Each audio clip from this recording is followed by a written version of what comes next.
우리 앞뒤장 인사할까요? 당신은 반드시 회복되어 쓰임받게 될 것입니다. 시작. 모든 게 잘 될 것입니다. 우리가 기도한다면 잘 될 것입니다. 아멘입니까?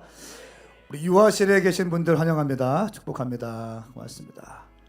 또 우리 줌과 유튜브를 통해서 함께 하시는 모든 분들 가운데도 함께하고, 또 한남대 오메가 교회에서 모여서 함께 예배하고 있죠. 또 전주 오메가 교회에서도 함께 모여서 예배 드리고 있습니다. 그대들의 기도를 통해서 주의 뜻이 성취될 줄 믿습니다. 느헤미야 계속 보겠습니다. 오늘 말씀은 예루살렘 성벽을 재건하자라고 하는 제목입니다. 어제 2장 1절부터 11절까지의 말씀을 통해서 우리는 무엇을 보았습니까? 하나님께서 어떻게 일하시는지를 보게 되었습니다. 느헤미야가 1장에서 기도했던 내용들이 있었기 때문에 2장에서 하나님의 은혜로운 손길이 풀어지는 것을 우리는 보았습니다. 오늘 2장 11절부터 20절까지의 말씀을 보면 느헤미야가 이제 수산궁에 있다가 예루살렘으로 가는 장면이 나옵니다. 그러면서 몇 가지 원칙을 가지고 무너진 성벽을 다 돌아봅니다. 다 돌아보면서 정찰을 하고 비전 캐스팅하면서 함께 예루살렘 성벽을 재건하자라고 도전하는 장면이 나옵니다. 그런데 어제 말씀드린 것처럼 하나님의 일을 할 때 모든 사람들이 다 지지하는 건 아닙니다. 모든 사람들이 지지를 받고 사역한다는 것은 있을 수 없는 일입니다. 게셈과 산발락과 도비아라는 사람이 주도적인 사람들이 일어나서 하나님의 사역을 반대하고 느헤미야를 공격하기 시작합니다.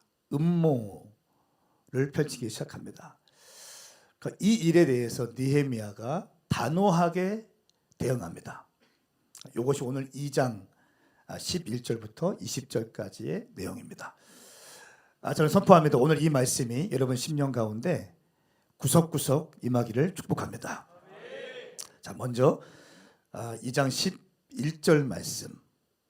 제가 이 말씀을 함께 읽을 때 물을 마시는데 이거 좀 이렇게 물을 마시지 못하니까 이 목소리가 막 좀 떨리기도 하고 긴장되기도 하고 이상하네요. 하여간 마음은 샬롬이 있습니다. 아멘. 네. 우리 4시쯤 되니까 기도의 여인이 오셔가지고 막 중보하더라고. 깜짝 놀랐어. 우리 이복순 집사님이 서서 그것도 막 두 손을 들고 막 기도하는데 얼마나 힘이 되는지. 아멘. 졸다가 깨고 졸던 우리 철야하는 나이트워치 하는 사람들이 막 이 집사님의 기도 통해서 막 깨고. 패턴이 있더라고요. 처음에 오면은 열심히 하기 시작해. 막 두 손 들고 하기 시작해. 한 1시간 반쯤 지나가니까 내려가. 다음에 온 사람들이 또 막 깨서 또 깨어나기 시작해. 대단히 감사합니다. 자, 11절 말씀 갑니다. 시작. 나는 예루살렘으로 가서 그곳에서 3일 동안 머물렀습니다. 아멘. 아멘. 느헤미야가 수산궁에 있다가 예루살렘으로 이제 왔습니다. 그리고 3일 동안 머물렀다고 나와 있습니다. 잠깐 느헤미야가 수산궁에서 예루살렘에 도착하기까지의 여정을 좀 살펴볼까요? 1장 1절 말씀 보니까 기슬루월에 내가 수산성에 있었다라고 얘기했어요. 그때가 11월에서 12월 초라고 했습니다. 11월 말에서 12월 초라고 말씀드렸습니다. 그리고 기도했습니다. 4개월 동안 기도했는데 2장 1절 말씀 보니까 니산월이라고 했어요. 3월 말에서 4월 초, 페르시아의 어떤 새해입니다. 새해의 왕비와 함께 어떤 국정 운영을 공식적으로 이제 선포하는 그 자리에서 아닥사스다 왕이 느헤미야에게 이야기합니다. 얼굴에 수심이 깊소. 무슨 일이요? 그때 느헤미야가 자기가 4개월 동안 기도하면서 준비하면서 묵상했던 내용들을 다 얘기하죠. 그러면 하나님의 은혜로운 손길이 이제 펼쳐지기 시작하는 겁니다. 그때부터 이 아닥사스다 왕이 예루살렘 성벽을 재건할 수 있는 환경과 제목과 또 이 교통편, 심지어 왕의 장군들, 기마병까지 동원시키면서 예루살렘에 느헤미야를 도착하게 만들어 줍니다. 이 거리가 에스라서 7장 9절의 말씀에 보니까 사실 성벽 재건에 대한 건요, 느헤미야가 처음이 아니었어요. 약 10년 전에 에스라가 성벽 재건을 하려고 했었는데 주변 국가와 반대자들의 어떤 음모와 반대로 이것이 무산되어졌습니다. 근데 에스라서 7장 9절 말씀 보니까 이렇게 나와 있습니다. 에스라는 첫째 달 1일에 바벨론을 출발해 그 하나님의 은혜로운 손길이 그 위에 있었기 때문에 다섯째 달 1일 예루살렘에 도착할 수 있었습니다. 은혜로운 손길의 도움으로 다섯째 달 1일에 예루살렘에 도착했습니다. 무슨 말입니까? 4개월 걸렸다는 거예요. 하나님의 은혜로운 손길이 있었기 때문에 4개월 걸렸다. 수산궁에서 예루살렘 성벽까지 약 1,500km입니다. 1,500km 되는 거리를 4개월 걸려서 에스라가 왔다는 겁니다. 그러니까 이 말을 보면 느헤미야가 수산궁에서 예루살렘까지 가는데도 약 4개월 정도 걸렸을 것입니다. 자, 그렇게 4개월 동안 걸려서 이제 예루살렘에 도착했습니다. 그리고 11절 말씀에 3일 동안 머무르면서 쉽니다. 아주 4개월 동안 부지런히 왔을 겁니다. 그리고 3일 동안 쉬는데 바쁜 일정 중에 쉬는 건요, 낭비가 아니라 투자이죠. 아멘.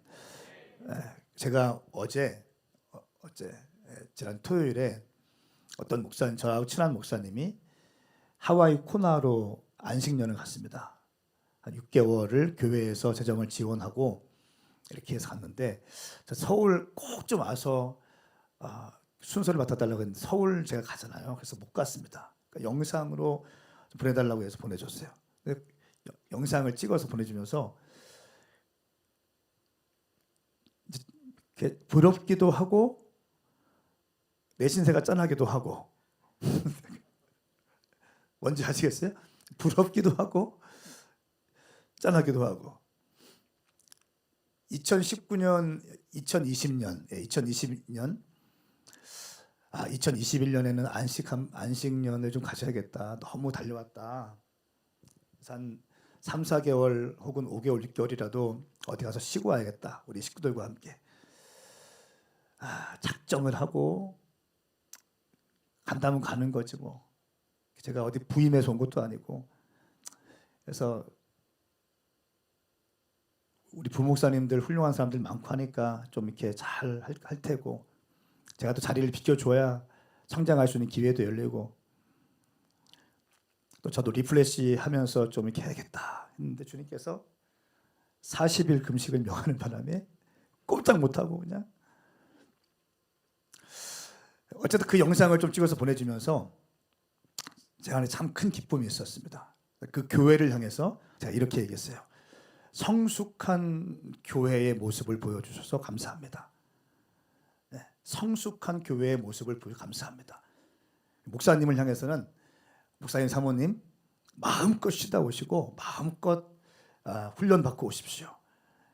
네, 그리고 가족과 못다한 시간 잘 보내시고 오십시오. 이렇게 인사말을 보냈습니다. 여러분 열심히 달리는 사람에게 안식하는 것은 낭비가 아니라 투자이죠. 그러니까 느헤미야가 열심히 하는 사람이었어요. 그리고 4개월 동안 기도하고 4개월 동안 기도한 것에 응답을 받고 4개월 걸려서 이제 예루살렘 성에 도착했습니다. 그리고 3일을 안식하기 시작합니다. 자, 그러면서 12절부터 16절까지의 말씀을 보면 야간에 바로 나갑니다. 철저한 보안을 유지하면서 성벽을 다 돌아봅니다. 사진 한번 보여주시겠어요? 네, 이것이 느헤미야 성벽 사진인데 이미지화한 것을 보여주십시오. 네. 이른 아침부터 해서 이 성벽 전체를 소수의 사람들만 데리고 순찰을 합니다. 아무에게도 순찰한다는 것을 말하지 않아요. 왜 그럴까요? 지금 누가 아군이고 누가 적군인지 느헤미야는 모르는 상태입니다. 또 한 가지 느헤미야는 어쩌면 외부인이에요. 외부인이고 예루살렘 총독으로 임명을 받고 왔기 때문에 여기 성에 남아있는 사람들에게는 아직 스킨십이 부족해. 아직 리더십을 인정받기에는 너무 이른 시간이에요. 그래서 한번 예루살렘 성벽이 세워지는 것에 대해서 엎어진 적이 있었기 때문에 느헤미야가 조심스러운 겁니다. 그래서 소수의 사람만 데리고 성을 순찰합니다. 자, 12절 말씀 보십시오. 그러던 중 밤에 몇 사람을 데리고 순찰을 나갔습니다. 나는 내 하나님께서 내 마음에 예루살렘을 위해 할 일을 정해두신 것을 아무에게도 말하지 않은 상태였습니다. 내가 타고 있던 말 외에는 탈 것도 없었습니다. 아주 열악한 환경이었습니다. 그 밤에 나는 골짜기 문으로 나갔습니다. 용 우물과 거름문으로 향하면서 살펴보니 예루살렘 성벽은 다 무너졌고 성문들은 모두 불탄 채 벌어져 있었습니다. 그리고는 샘문과 왕의 문을 향해 갔습니다. 그러나 너무 비좁아 말을 타고 지나갈 수조차 없었습니다. 그래서 나는 밤에 시내를 따라 올라가면서 성벽을 살피고 골짜기 문을 지나 되돌아왔습니다. 관리들은 내가 어디에 갔었는지 무엇을 했는지 알지 못했습니다. 내가 유다 사람이나 제사장이나 귀족이나 관리나 그 일을 하게 될 다른 어떤 사람에게도 이것을 말하지 않았기 때문입니다. 철저한 보안 속에서 성을 순찰합니다. 느헤미야는 아직 믿을 만한 사람이 없었습니다. 누가 아군이고 누가 적군인지 몰랐습니다. 하나님의 일을 하는 사람들에게 중요한 것이 있는데요. 그것은 어떤 경우에는 자기 혼자만 가지고 가야 될 일이 있어요. 철저하게 보안 속에서 자기 혼자만 끌어안고 가야 될 때가 있습니다. 이게 리더의 외로움이죠. 이게 리더의 외로움이죠. DNA 원들의 아픔들을 다른 DNA 원들이 알면 안 되는 경우가 있잖아요. 그렇죠? 이게 리더의 외로움이 되는 거예요. 리더는 이런 것과 싸워야 되는 거죠, 사실은. 이런 것과 싸우지 못하면 리더는 될 수 없어요. 느헤미야는 철저하게 보세요. 비전을 받았어요. 소식을 들었어요. 애통하며 금식하며 철회하며 슬퍼하며 눈물로 기도했습니다. 얼마나 4개월 동안 기도했어요. 사람들 찾아다니지 않았어요. 그리고 하나님의 은혜로운 손길이 임하자 자연스럽게 국정 미팅을 하는데 왕이 먼저 이 일을 물어보기 시작합니다. 당신 도대체 무슨 일이 있어? 왜 이렇게 얼굴이 어두워? 그러자 이 느헤미야가 사실을 이야기합니다. 상황이 이런데 어떻게 제가 편히 음식을 먹을 수 있겠습니까? 내가 뭘 도와줄까? 성벽을 쌓을 수 있는 기회를 주시고 제가 그 가는 길을 호위할 수 있는 호위병을 보내주시고 성전 벽과 문과 제가 거기 거할 수 있는 집을 지을 때 필요한 목재들을 제공해 주십시오. 이렇게 쫙 얘기하죠. 아닥사스다 왕은 10년 전에는 분명히 반대했었는데 오늘 10년 뒤에는 지지하면서 왕의 호위병과 군대 장관과 기마병까지 보내줍니다. 예루살렘 총독으로 와서 성벽을 재건하는 비전을 실행하기 위해서 왔어요. 그런데 이미 예루살렘에 머물러 있던 사람들, 거기 머물러 있던 사람들 가운데 나름대로의 리더십을 행사하고 있던 사람들에게는 느헤미야가 그렇게 달갑지 않은 사람입니다. 그림이 그려지십니까? 여기 나름대로의 커뮤니티가 있었거든요. 나름대로 또 그들만의 리더십이 있었거든요. 아직 느헤미야는 누가 아군이고 누가 적군인지 몰라요. 10년 전에 모함을 통해서 하나님의 사역이 엎어진 적이 있었기 때문에 조심스러운 거였어요. 자, 그러자 17절부터 18절까지의 말씀 보십시오. 이제 느헤미야가 성벽을 재건을 하기 위해서 순찰을 쫙 한 다음에 성벽 재건을 위한 동기부여를 사람들에게 합니다. 자, 17절 18절 말씀 함께 읽겠습니다. 시작. 그 후 나는 그들에게 말했습니다. 우리가 당면한 고난은 여러분이 보는 바와 같소. 예루살렘은 폐허가 됐고 그 성문들은 불에 타버렸소.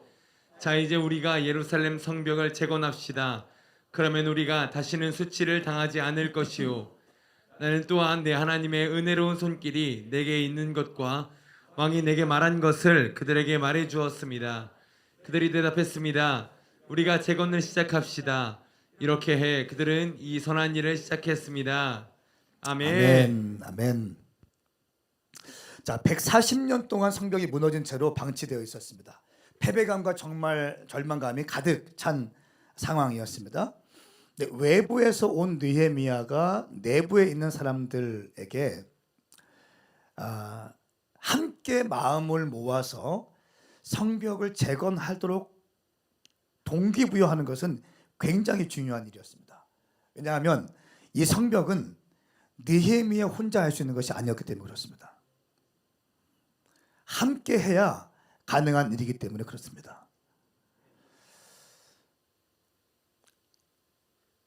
이 성벽은 두께가 2.7m, 2.7m의 두께, 3km가 넘는 성벽의 길이를 다시 성을 재건해야 되는 역할이었어요. 이스라엘 갔다 오신 분들은 알겠지만 성벽의 돌 하나가 좀 큽니까? 그렇죠. 어마어마하게 큽니다. 그 당시에 중장비가 있는 것도 아니죠. 말씀을 보니까 성벽의 돌이 다 무너져가지고 밑으로 골짜기에 빠져 있고 또랑에 빠져 있고, 그런데 이 무거운 돌들을 다시 끌어올려서 성을 쌓아야 되는 겁니다. 3km나 되는 그런 엄청난 길이에 두께가 2.7m 되는 큰 돌들을 다시 건져와서 다시 세워야 되는 거예요. 중장비도 없었어요. 느헤미야 혼자는 절대로 못한 일이었어요. 느헤미야에게 동기부여는 정말 중요했습니다. 자, 느헤미야가 어떻게 동기부여하는지 보십시다. 그 상황 가운데 그 상황은 절망감이었고요, 무력감으로 가득 찬 상황이었습니다.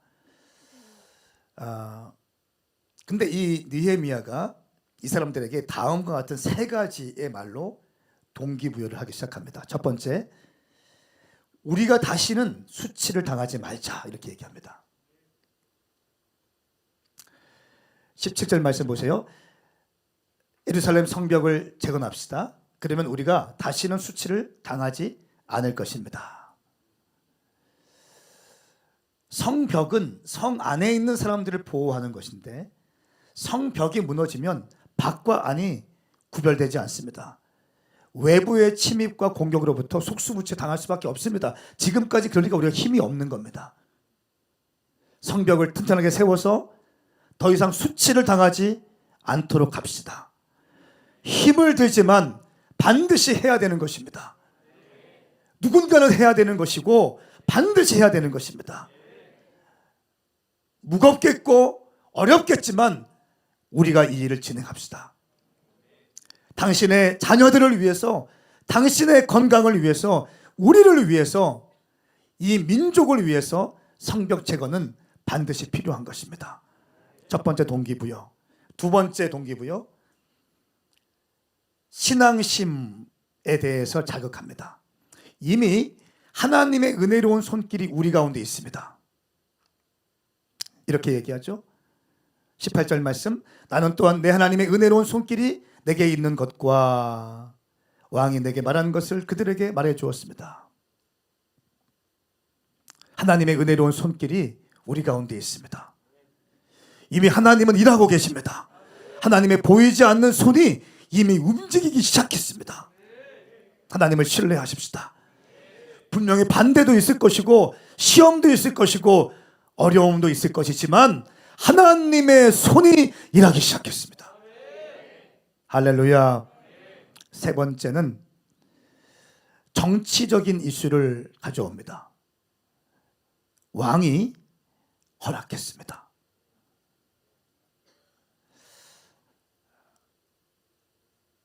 자, 말씀을 보십시오. 18절 말씀 보면 왕이 내게 말한 것을 그들에게 말해 주었습니다. 무엇을 말했습니까? 성벽 재건을 승인한 거죠. 10년 전 에스라가 할 때는 반대했지만 오늘 나는 여기 올 때 왕의 친서를 가지고 왔습니다. 합법적인 일이 될 것입니다. 누구도 정치적으로 법적으로 반대할 수 없습니다. 우리가 성벽을 재건해야 되는 세 가지 정확한 동기부여를 거기 토착민들에게 정확하게 설명합니다. 느헤미야를 가만히 보니까요, 정말 기도를 통해서 전략을 받는 사람인 것 같아요. 기도를 통해서 3일 동안 느헤미야가 4개월 걸려서 온 다음에 뭐 했을까요? 3일 동안 그냥 퍼질러 잤을까요? 아니요, 제가 볼 때 그거 아니에요. 몸도 쉬었겠지만 늘 기도했을 거예요. 기도하면서 몸을 추스렸을 거예요. 이 성벽을 어떻게 하면 좋을까요, 주님? 제가 사람들의 마음을 어떻게 움직이면 좋을까요? 이 토착민들 어떻게 동기부여해서 함께 성벽을 세울까요? 지혜를 주십시오. 믿음을 주십시오. 사람들 마음이 굳은 마음이 제하여지고 부드러운 마음으로 바뀌어지게 하여 주십시오. 이 성벽 재건의 비전이 나만의 비전이 아니라 우리 모두의 비전이 되게 하여 주십시오. 이렇게 기도했을 겁니다. 세 가지의 동기부여를 던집니다. 자, 그러니까 이 사람들이 이렇게 얘기합니다. 18절 하반절에 우리가 재건을 시작합시다. 할렐루야. 우리가 재건을 합시다. 내가 한번 뛰어들어 가겠습니다. 내가 한번 힘을 보태겠습니다. 내가 손에 흙을 묻히겠습니다. 무겁겠지만 한번 뛰어 들어가 보겠습니다. 정말 그렇군요. 더 이상 수치를 당하면 안 되겠기에 성벽을 세워야 외국의 침입을 막을 수 있기 때문에 우리 자녀들이 건강하게 살 수 있기 때문에 내가 뛰어들겠습니다. 하나님의 보이지 않는 손이 이미 움직이기 시작했고 왕도 허락했다면 하지 못할 이유가 없습니다. 나도 뛰어들겠습니다. 사람들의 마음이 이제 한 마음으로 모아져서 성벽 재건의 비전이 느헤미야만의 비전이 아니라 우리 모두의 비전이 되었습니다. 뭔가 잘 되는 것 같습니다. 그런데 항상 주님의 일은요, 반대가 있습니다. 여러분 이거 잘 기억해 두십시오. 우리 교회 그 리더십들 잘 기억하세요. 하나님의 일은 100%의 지지가 아니에요. 물론 어떤 경우에는 100%의 지지가 있어 스무스하게 일이 진행될 수 있겠지만 어떤 경우에는요, 외부에서 내부에서 반대가 있습니다. 하나님의 성벽이 세워지는데 어둠의 영들이 그것을 좋아할 리 없죠. 사람들의 마음을 충동질시킵니다. 이간질시킵니다. 서운한 마음을 줍니다. 섭섭한 마음을 줍니다. 그러면서 마음에 문제가 생기고 관계에 문제가 생기게 합니다. 굉장히 중요한 영적인 원리예요. 이 말씀이 당신 가운데 정확히 심겨질지어다. 그러니까 섭섭한 마음 다 제거해야 돼요. 그러니까 마귀 중에 제일 무서운 마귀가 누굽니까? 따라하세요. 섭섭마귀. 섭섭마귀 그놈은 창조 전부터 지금까지 가장 강력하게 역사하고 있는 마귀 새끼예요. 쌍놈의 새끼. 사람들의 마음을 충동질하잖아. 이간질시키잖아. 마음을 하나로 모으지 못하게 만들잖아요. 섭섭막이 이게 문제예요. 이게 툭툭 쳐내버리면 되는데 이것을 그냥 묵상해버린다고. 그러니까 당하는 거야. 자, 보세요. 오늘 이렇게 느헤미야가 동기부여 됐습니다. 사람들이 같이 비전을 샀어요. 그렇죠? 19절부터 20절까지 갑니다. 시작. 과 관리인 암몬 사람 도비아와 아라비아 사람 게셈이 이 말을 듣고 우리를 조롱하고 비웃었습니다. 그들이 말했습니다. 너희가 무슨 짓을 하려는 것이냐? 왕에게 반역이라도 할 참이냐? 내가 그들에게 대답했습니다. 하늘의 하나님께서 우리를 위해 이 일을 꼭 이루어 주실 것이다. 성벽 제거는 주의 종인 우리의 할 일이다. 너희는 아무 목도 없고 권리도 없고 역사적 명분도 없다. 아멘. 자, 이 사람들이 어떻게 합니까? 산발랏 또 도비야, 게셈 이 사람들이 조롱하며 비웃습니다. 조롱하며 비웃습니다. 반대하는 사람들이 조롱하고 비웃습니다. 너희가 무슨 짓을 하려는 것이냐? 왕에게 반역이라도 할 참이냐? 이렇게 반역에 대한 이슈를 딱 가져오면 정치인에게 제일 무서운 게 뭡니까? 당신 반역이야? 왕에게 반란 일으키는 거야? 이 말이 제일 무서운 거거든요. 바로 감옥에 갈 수 있는 거거든요. 요거를 딱 같이 끄집어냅니다. 그러면서 조롱하며 비웃습니다.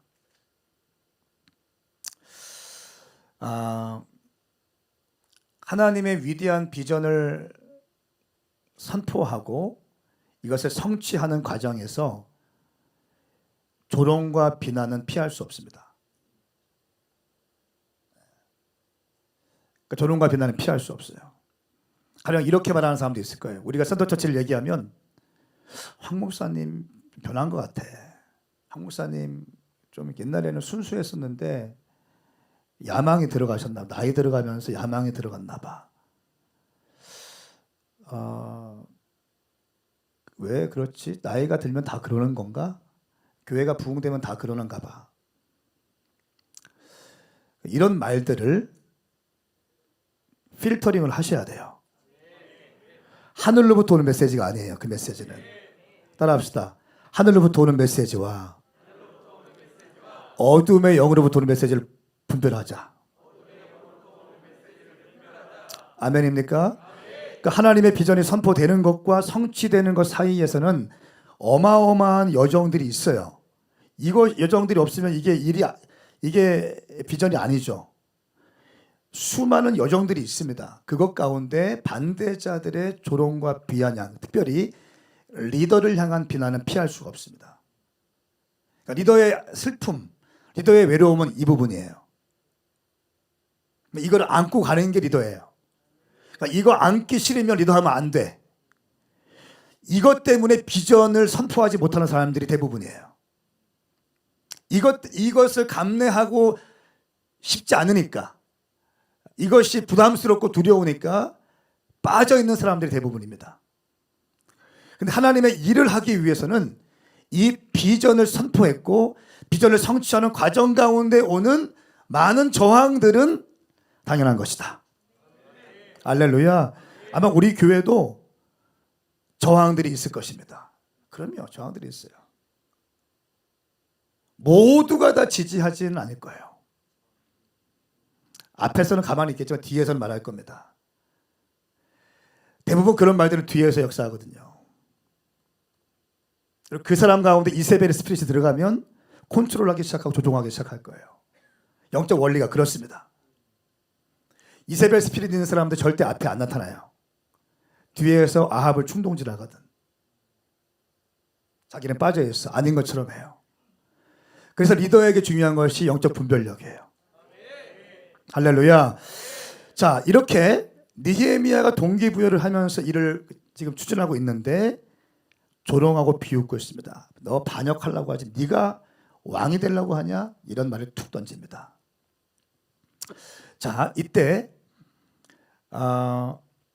느헤미야가 어떻게 대응하는지 보십시오. 저는 요 느헤미야의 대응을 통해서 기가 막히다. 기가 막히다. 자, 20절 말씀 보세요. 20절 말씀.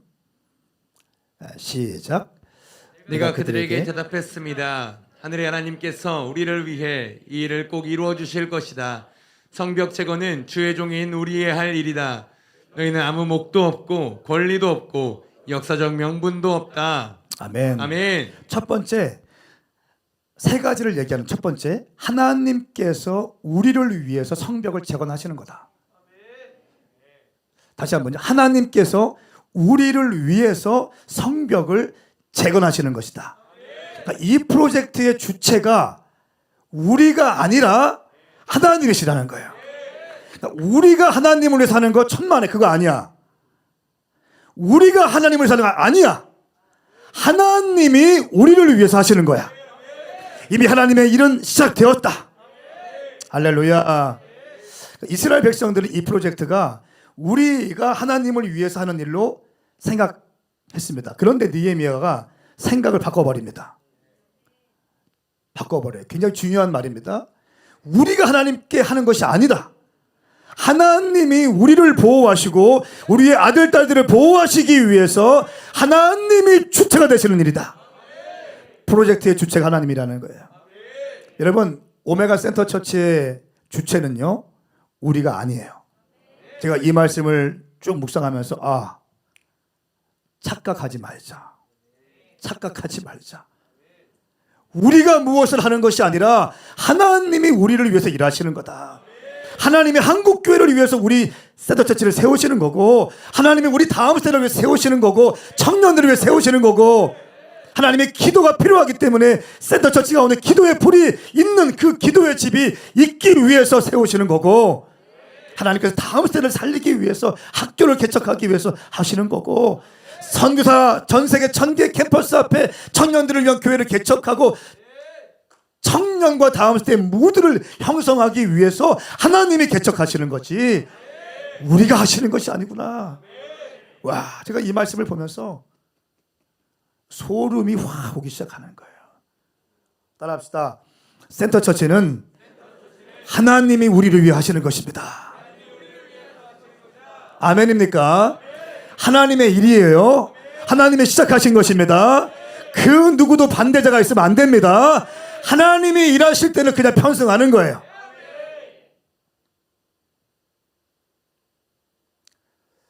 그렇기 때문에 우리는 하나님이 하시는 일에 뭐 하면 됩니까? 순종만 하면 되는 거예요. 최선만 다하면 되는 거예요. 나머지 하나님이 하시는 거예요. 두 번째 이렇게 얘기합니다. 성벽 제거는 주의 종인 우리의 할 일이다. 우리만이 할 수 있는 특권이다. 빠져. 산발렛 빠져. 도비야 짜져. 개샘 엎어져. 껴들지 마. 어디라고? 어디 유대인도 아닌 주제에 껴들어와. 예루살렘 성벽을 재건하는데 하나님의 선민들이 하나님의 성벽을 재건하는데 왜 이방 너희들이 와서 참견이야? 빠져. 무슨 말인지 이해되세요? 지금 정체성을 분명히 하고 있는 것입니다.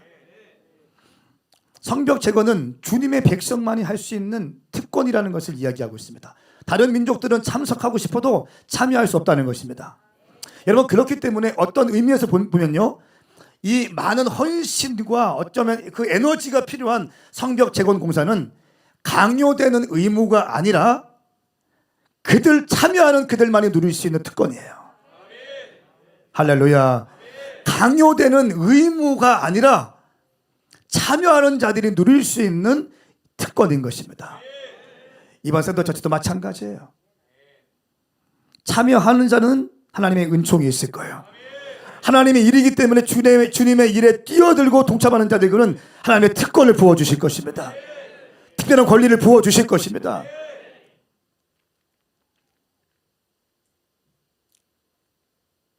하나님을 위해서 사역하고 헌신하고 헌금 드리는 것이 희생이 아니라 이것이 특권이라는 거예요.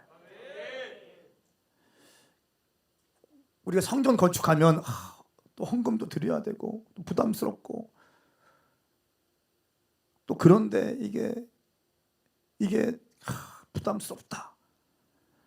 부담이 되면 불평이 나오거든요. 인간이라는 게 그래요. 부담이 되면 불평이 나와요. 육체적인 부담이 되면 피곤하면 몸이 아프면 다 귀찮잖아요. 마찬가지인 것 같아요. 부담이 되면 불평이 나오는 거예요.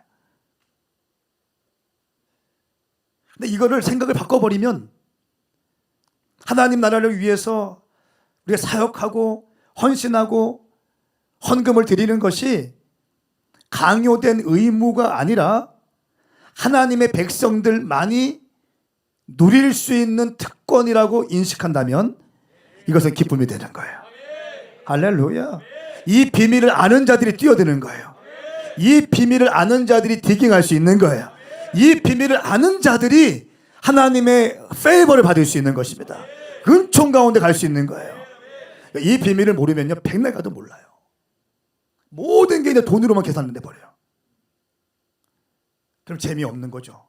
신앙생활이 퍽퍽한 거죠. 이게 아니라 하나님의 일을 우리가 동참할 수 있는 특권 가운데 있다 라고 인식하는 것은 굉장히 중요한 지혜예요. 이럴 때 영적인 생활에 날개를 달릴 수 있습니다. 저는 선포합니다. 당신 가운데 부담감과 의무감이 아니라 특권으로 여겨질지어다. 특권으로 여겨질지어다.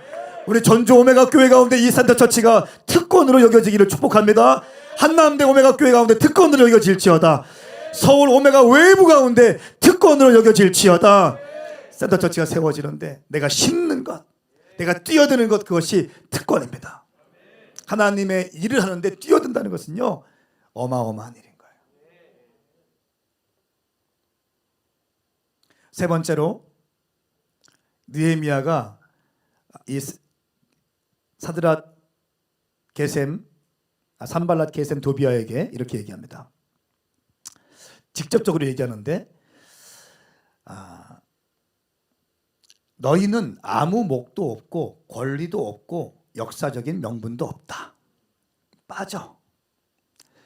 권리적거리게 하지 마. 빠져. 아마 눈을 똑바로 보고 얘기했을 거예요. 아주 단호하게 얘기했을 겁니다.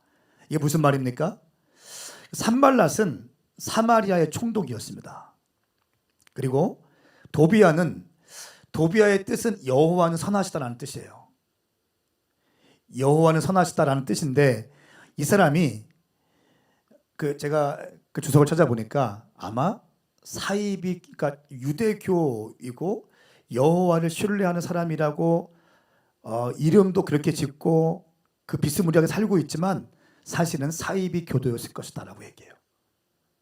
그러니까 이름만 그렇게 쓰는 거예요. 비스무리하게 살고 있으면서 사이비 교도의 삶을 살고 있는 거.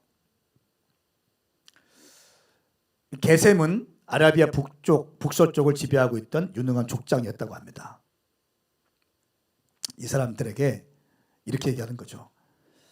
당신들은 법적인, 사회적인, 종교적인 어떠한 권리도 행사할 수 없다. 하나님의 일을 하는데, 하나님의 백성들이 하는데 너희들의 성벽이 재건되어짐으로써 너희들이 경제적인 손실, 정치적인 손실 이런 것 때문에 방해하는데 너희들이 반대할 어떠한 이유도 없다. 명분이 없다. 법적인, 사회적인, 종교적인 권리 행사할 수 없다. 빠져라. 여러분, 어느 때는 우리가 아주 냉혹할 만큼 정확할 때가 필요합니다. 아멘. 교회라 해서 무조건 봐줘야 됩니까? 그렇잖아요. 저는 그렇게 보지 않아요. 저는 제가 운전을 하고 가다가 누가 박으면 보험 처리하시죠 할 거예요. 괜찮습니다. 그냥 가세요. 저는 목사인데요. 그냥 괜찮아요. 이렇게 하지 않을 거예요. 박으면 보험 처리해 주십시오. 다친 데 없습니까? 물어보겠죠. 보험 처리 부탁드리겠습니다. 빠른 시일 내에 부탁드리겠습니다. 나쁜 겁니까? 아니요. 정확한 거죠.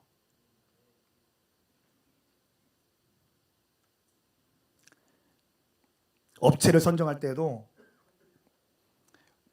그러니까 이런 거를 이제 교회에 시작하면 주변에서 말이 많이 들리잖아요.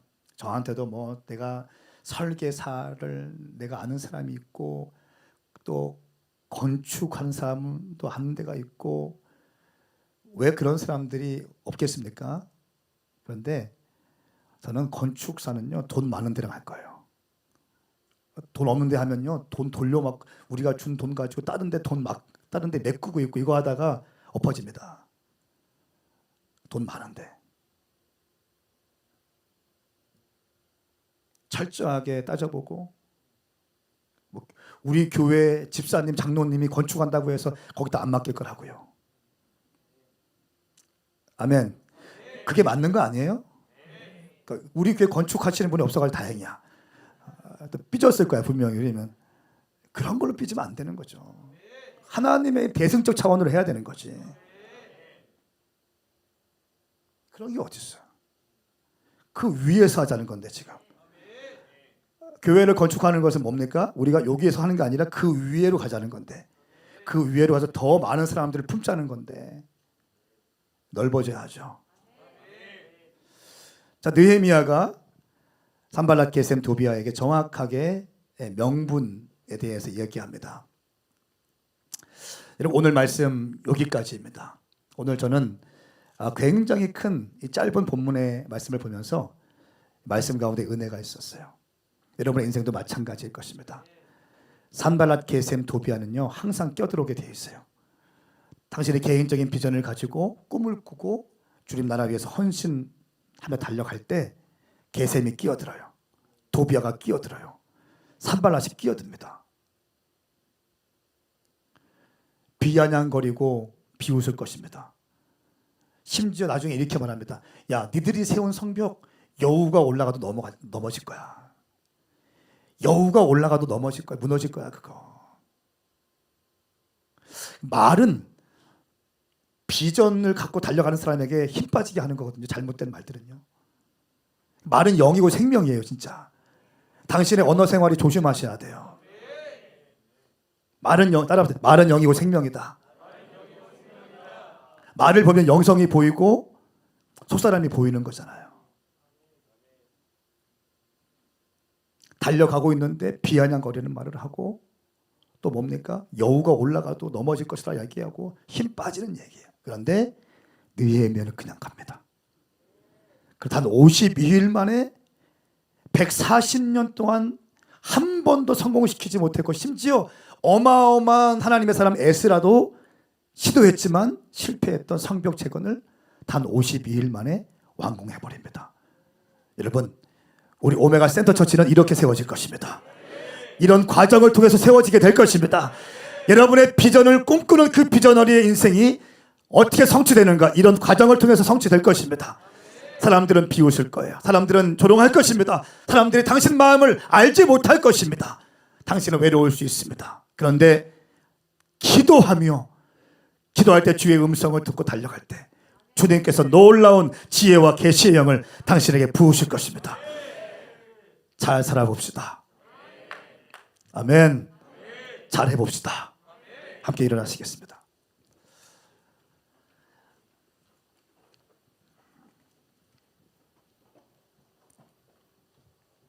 우리 함께 7시 30분에 끝나면 출근하시는 분 너무 힘들죠? 네, 죄송합니다. 제가 어제 집에 가니까 혼났어. 우리 와이프, 우리 사모님이 이제 격리되어 있는데 두 딸이 또 이렇게 좀 그래서 격리되어 있는데 여보, 당신은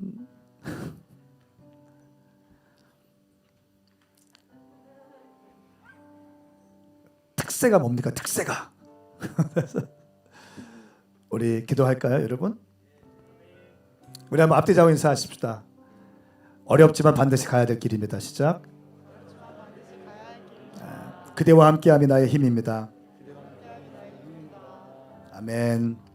우리 이 시간 기도할 때 이 느헤미야 2장 11절에서 20절의 여정들 쭉 살펴보았습니다. 하나님, 이 일은 우리가 하나님을 위해서 하는 것이 아니라 하나님이 우리를 위해서 하시는 일이다. 아멘. 할렐루야. 아멘. 하나님이 오메가를 위해서 하시는 일이다. 아멘. 하나님이 오메가의 다음부터 청년들을 위하는 것이다. 아멘. 할렐루야.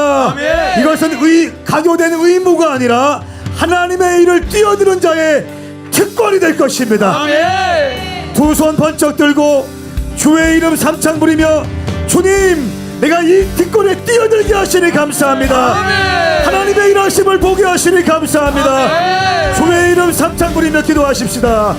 주여